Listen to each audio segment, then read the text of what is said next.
بسم الله ما شاء الله. يعني العربية صوتها ظبط يا هندسة. الحمد لله. العربية دي كانت أول ما جت كان صوتها صعب قوي يعني، وكانت بتملك. مش بتدور يعتبر.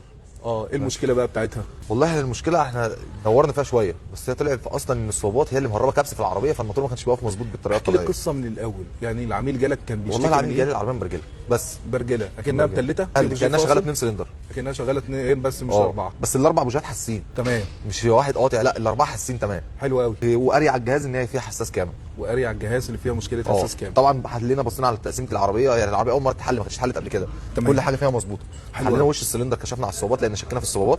تمام. فطلع ان الصوابات بتاع الشكمان كلها مهربه كبس، فهو ده اللي ما كانش ظابط العربيه. انا سالتك بقى شويه اسئله قبل ما نطلع بس مباشر. قلت لك الميه مظبوطه، الدنيا مظبوطه، ايه الغلطه اللي وقع فيها العميل؟ والله لحد دلوقتي هي كل حاجه فيها مظبوطه، يعني مفيش سبب مقنع اللي هو غير ان هي اتقرص عليها، مفيش يعني سبب تاني. طب ما انا بقرص ساعات وكلنا بنقرص ساعات على ما العربيه. ممكن يقرص عليها بشكل غير طبيعي. اصل قرص. المايه مظبوطه والزيت مظبوط، وهو اصلا ما كانش عامل شغل في العربيه، يعني هي مره واحده العربيه عملت معاه كده.